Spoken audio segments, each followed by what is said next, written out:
우리나라에는 민법과 형법이 있지요.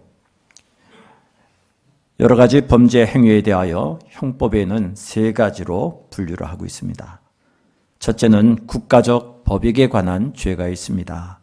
내란, 외환관리, 공무집행방해, 무고, 위증, 이에 해당되는 죄입니다.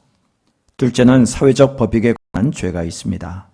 예를 든다면 범죄단체 조직, 사문서 위조, 도박, 마약 이런 것들이 이에 해당됩니다.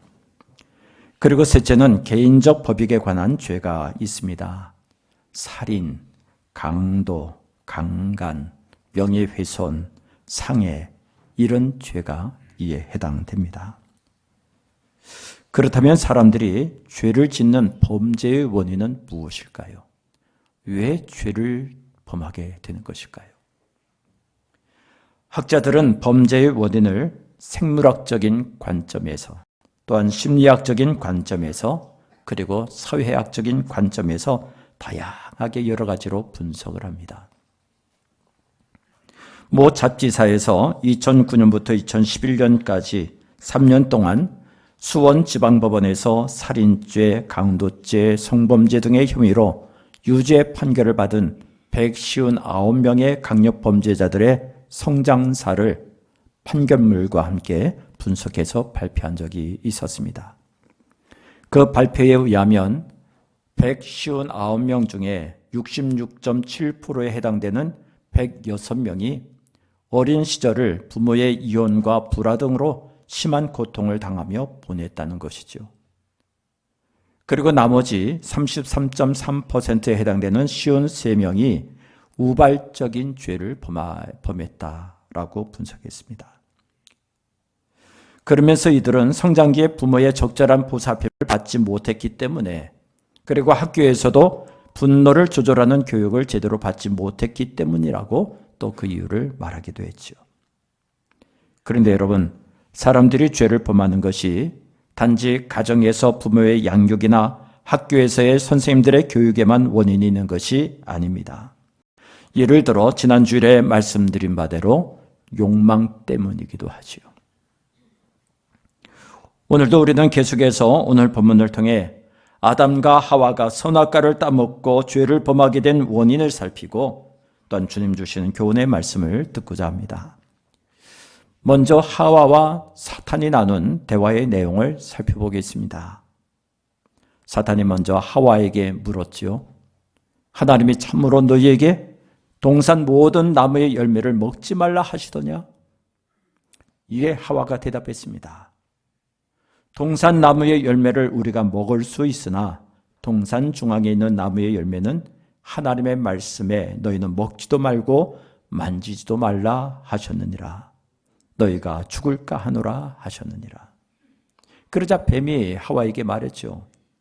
너희가 결코 죽지 아니하리라. 너희가 그것을 먹는 날에는 너희 눈이 밝아져 하나님과 같이 되어 선악을 알 줄 하나님이 아심이니라. 여러분, 뱀에게 했던 하와의 말과 창세기 2장 16절 17절에 기록된 하나님의 말씀을 비교하면서 한번 자세히 살펴보십시오. 첫째, 동산 각종 나무의 열매는 네가 의미로 먹되라는 하나님의 말씀과 동산 나무의 열매를 우리가 먹을 수 있으나라는 이 하와의 말에는 별 차이점이 없습니다.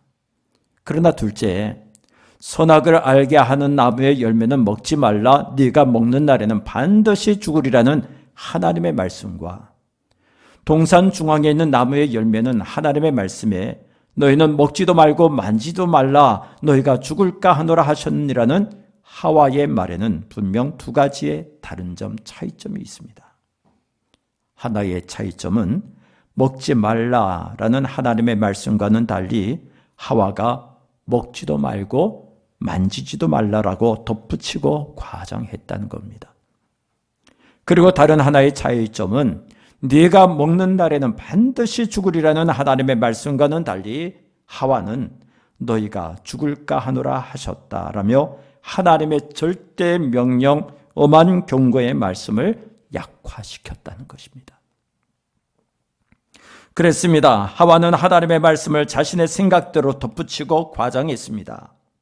하나님의 절대 명령과 엄한 경고를 자기 마음대로 약화시켰습니다. 사탄은 하와의 이런 약점과 잘못을 결코 놓치지 않았지요. 사탄은 하와를 향해 단호하게 말했습니다. 아니다. 선악과를 따먹어도 너희가 절대로 죽지 않는다. 너희가 선악과를 따먹으면 너희 눈이 밝아져서 너희도 하나님같이 될까 봐 하나님이 너희더러 먹지 말라고 한 것이다. 먹어봐라. 먹고서 너희도 하나님같이 되어봐라. 절대로 죽지 않는다. 결국 하와는 사탄의 말을 듣고 선악과를 따먹고 말았습니다.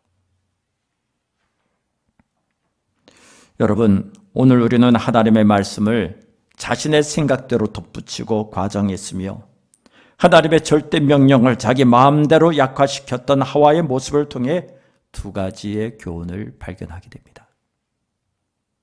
다시 말해서 하와가 선악과를 따먹음으로 죄를 범하게 된 원인 두 가지를 발견할 수 있다는 겁니다.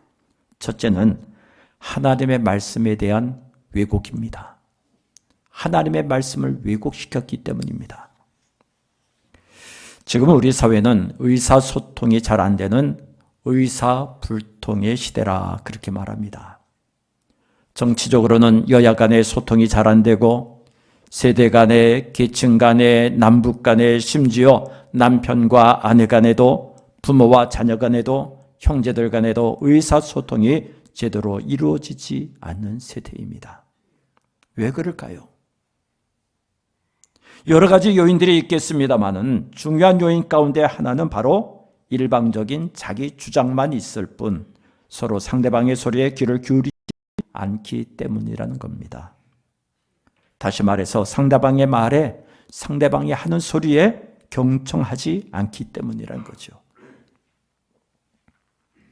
우리가 대화를 나눔에 있어서, 의사소통을 함에 있어서 중요한 여러 가지 요인들이 많이 있겠습니다만은 그 중에 가장 중요한 요인 두 가지를 꼽는다면 하나는 솔직함입니다. 솔직함. 또 하나는 경청입니다. 서로 마음을 터놓고 솔직하지 않으면 상대방의 마음이나 생각을 전혀 알 수 없습니다. 안다고 하더라도 제대로 알 수가 없습니다. 상대방을 오해하고 곡해할 수밖에 없지요. 상대방도 그렇습니다. 내 마음, 내 생각을 전혀 알 수 없습니다. 안다 하더라도 제대로 알 수 없는 것이죠. 그렇기 때문에 솔직하지 않으면 나를 오해하고 나를 곡해할 수밖에 없습니다. 그래서 우리는 늘 대화 가운데 좀 솔직한 대화가 있어야 됩니다. 그런가 하면 마음문을 활짝 열고 솔직하게 말하는 것과 함께 경청하는 것 굉장히 중요합니다. 경청한다는 것은 무엇이냐? 상대방이 아무런 방해받지 않고 이야기를 잘 할 수 있도록 배려해 주는 것을 말합니다. 그리고 상대방의 말에 주의 깊게 집중하여 잘 알아듣는 것을 말합니다. 그리고 경청이란 상대방의 이야기나 생각하고 있는 것을 진심으로 공감하고 이해하는 것을 말합니다. 경청하지 않는다면 솔직하게 말하지 않는 경우처럼 서로의 마음이나 생각을 전혀 알 수 없습니다. 안다 하더라도 제대로 알 수 없습니다. 경청하지 아니하면 서로 오해하고 서로 곡해할 수밖에 없습니다. 뿐만 아니라 서로 상대방이 나의 말에 경청하지 않는다면 솔직하게 말할 필요도 없고 솔직하게 말할 수도 없기에 대부분의 사람들은 이런 이야기를 합니다. 의사소통에 있어서 경청보다 더 중요한 원칙은 없다. 경청이란 굉장히 중요하다는 것이죠. 여러분, 우리는 경청해야 합니다. 귀를 기울여 주의 깊게 잘 들어야 합니다. 남편의 말도, 아내의 말도, 부모님의 말씀도, 자녀들의 말도, 선생님의 말씀도, 친구들의 말도 귀를 기울여 주의 깊게 잘 들어야 합니다. 그러나 여러분, 무엇보다도 더 주의 집중해서 경청해야 할 말씀이 있습니다. 무엇보다도 더 귀를 기울여 잘 들어야 할 아주 중요한 말씀이 있습니다. 그것은 바로 하나님의 말씀입니다. 하나님께서 어떤 말씀을 하시는지 한마디도 놓치지 않게 귀를 기울여 잘 들어야 합니다. 하나님께서 말씀하시는 그 말씀이 무슨 뜻인지, 무슨 의미인지, 왜 그런 말씀을 하시는지 정확하게 알아들을 수 있도록 집중해서 경청해야 합니다. 아담과 하와를 보십시오. 아담과 하와도 분명 하나님의 말씀, 하나님께서 하시는 말씀을 듣긴 들었습니다. 그러나 경청하지를 않았습니다. 하나님의 말씀을 귀를 기울여 잘 듣지 않았습니다. 정확하게 알아듣질 못했지요. 그 결과 먹지 말라라시는 하나님의 말씀을 먹지도 말고 만지지도 말라고 덧붙이고 과장했습니다. 네가 먹는 날에는 반드시 죽으리라는 하나님의 절대 경고를 너희가 죽을까 하노라 하셨다고 약화시켰습니다. 그리고는 결국에는 하나님의 말씀을 거역하고 선악과를 따먹음으로 죄를 범하고 말았습니다. 하나님의 말씀에 무관심한 이들을 봅니다.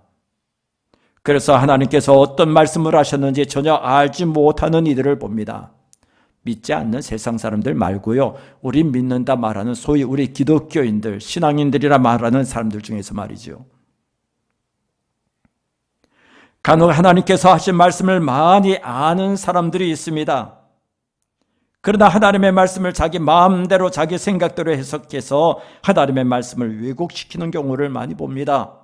뿐만 아니라 그 왜곡된 것을 자기 자신만이 아니라 다른 사람들에게도 가르치거나 다른 사람들에게 이렇게 하라 저렇게 해야 된다라고 강요까지 하는 이들을 봅니다. 분명히 알아야 합니다.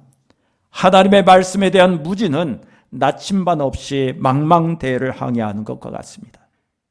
하나님의 말씀에 대한 나 중심의 왜곡은 운전대가 고장나고 망가진 자동차를 몰고 가는 것과 같습니다.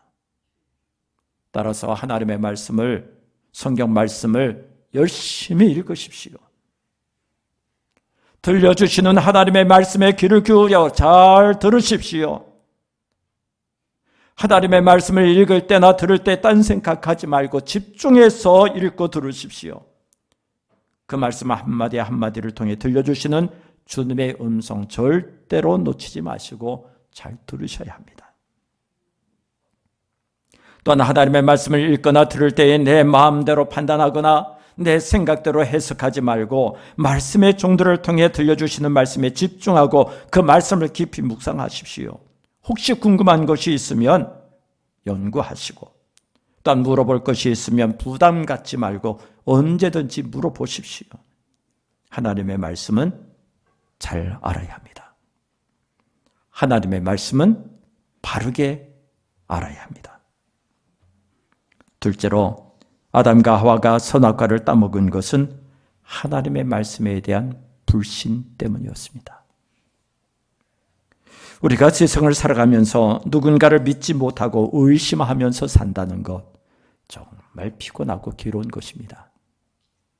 예를 들어서 남편이 아내를 믿지 못하고 아내가 남편을 믿지 못한다는 것 정말 피곤하고 괴로운 일이죠. 아니 불행 중 불행입니다. 부모가 자식을 믿지 못하고 자식이 부모를 믿지 못하는 것 역시 마찬가지입니다. 뿐만 아니라 이웃을 믿지 못하고 친구들이나 직장 동료들을 믿지 못하고 심지어 옆을 스쳐 지나가는 낯선 사람조차 믿지 못하고 불신한다면 정말 피곤하고 괴로운 일입니다. 왠지 아세요? 불신은 서로를 긴장케 만들기 때문입니다. 불신은 모두를 불안케 하기 때문입니다. 그리고 불신은 갈등과 다툼을 불러오고 마침내 파멸을 가져오기 때문입니다.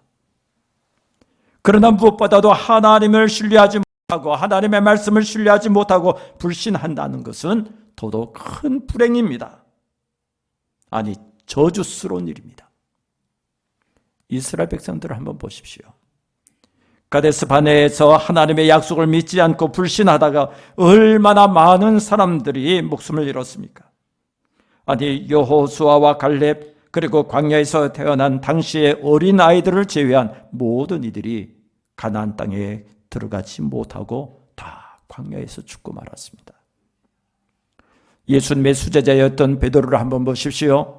어느 날 밤 배를 타고 가던 그가 바다 위로 걸어오시는 예수님을 발견했지요. 베드로는 자기 자신도 예수님처럼 물 위를 걷기를 원했습니다. 그래서 예수님께 말했습니다. 예수님, 나를 명하여 물 위로 걸어오라 말씀하십시오. 예수님께서 베드로에게 말씀하셨습니다. 물 위로 걸어와라. 그러나 여러분, 물 위로 걷던 베드로가 하마터면 물에 빠져 죽을 뻔했습니다. 예수님께서 재빠르게 그를 잡아주지 않으셨다면 그는 분명 물에 빠져 죽었을 것입니다. 그렇다면 물 위로 걷던 베드로가 왜 갑자기 물에 빠졌을까요? 베드로가 물에 빠진 이유는 믿음이 작은 자여 왜 의심하느냐라는 예수님의 말씀을 통해 분명히 알 수 있습니다. 믿지 못했다는 거죠. 불신 때문이었습니다. 베드로는 의심하다가 주님을 불신하다가 물에 빠져 죽을 뻔했던 겁니다. 이런 옛날 얘기가 있습니다. 옛날 옛적에 어느 산속 깊은 곳에 아주 오래된 고목 한 그루가 서 있었답니다. 그 나무 위에는 매들이 날아와 둥지를 짓고 새끼들과 함께 살고 있었고, 나무 밑에는 역시 산돼지들이 굴을 파고 새끼들과 함께 살고 있었답니다.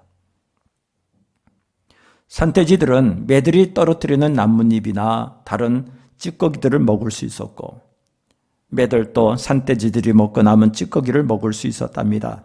그래서 이들은 서로 공생하면서 아주 사이좋게 지내게 되었다는 거죠. 그런데 이들이 서로 사이좋게 지내는 것에 샘을 내는 한 마리의 여우가 있었답니다.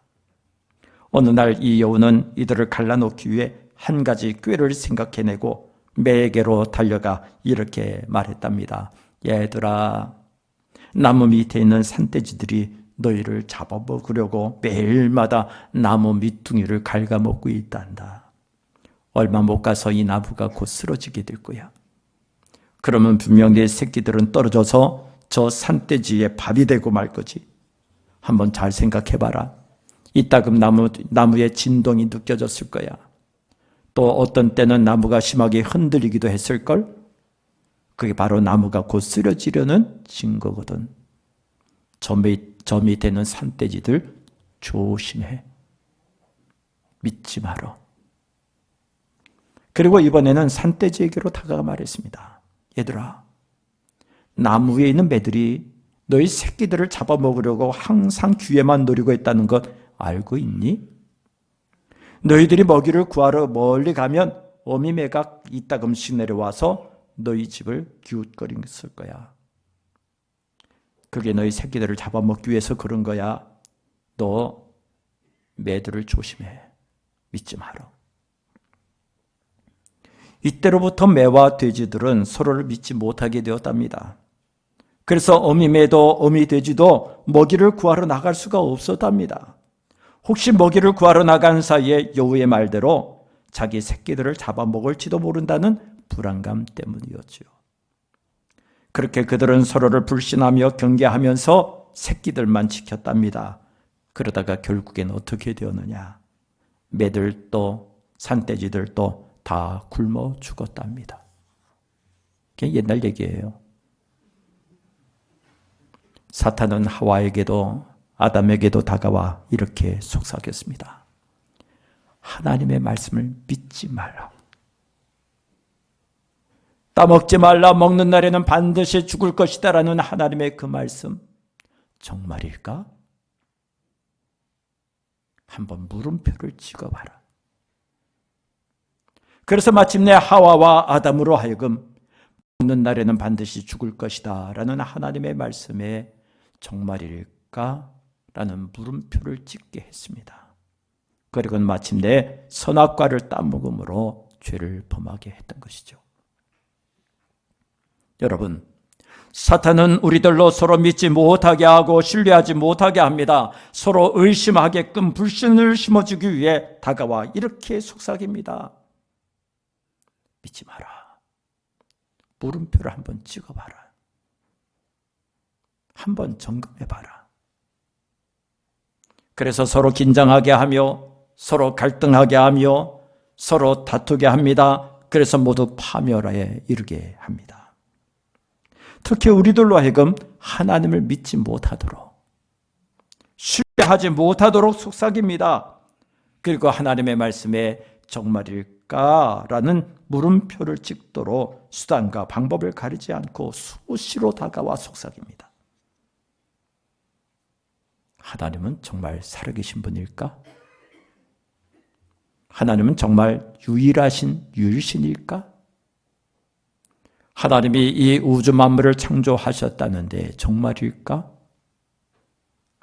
노아 홍수는 역사적인 사실이었을까? 정말로 홍해가 갈라지고 바위에서 물이 솟아났을까? 나사렛 예수가 하나님의 아들이시라는데 정말일까? 마리아가 동정녀의 몸으로 예수를 낳았다는데 그게 과연 가능한 일이었을까?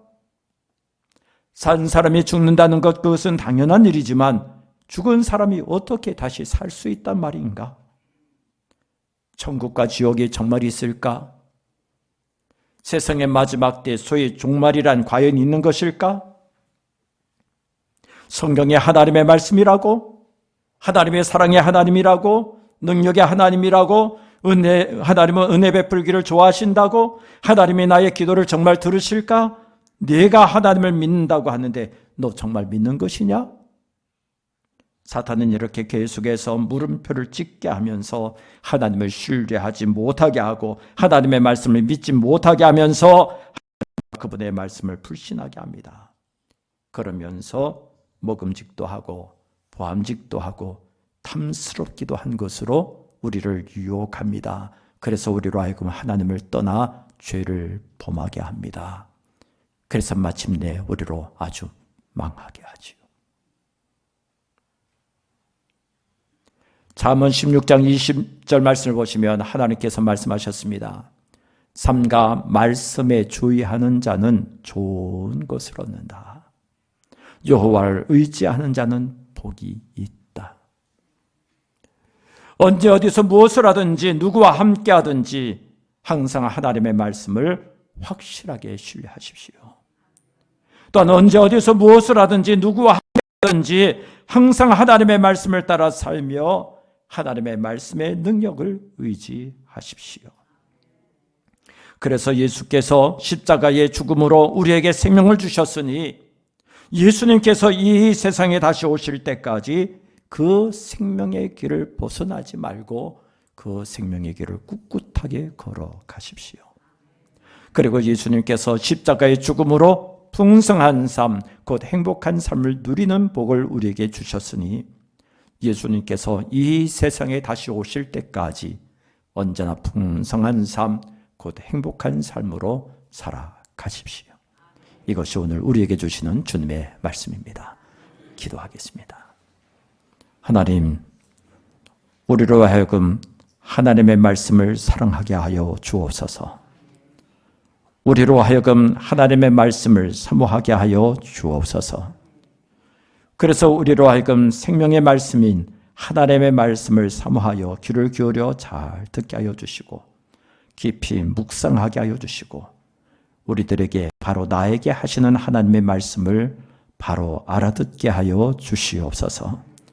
주의 말씀 붙잡고 이 세상 끝날까지 믿음의 길을 걷게 하시며 또 하나님께서 주시는 또 하나님께서 약속하신 그 행복한 삶을 누리는 주인공들 되게 하여 주시옵소서. 시시때때로 우리를 향하시는 하나님의 사랑의 말씀 들려 주시옵소서.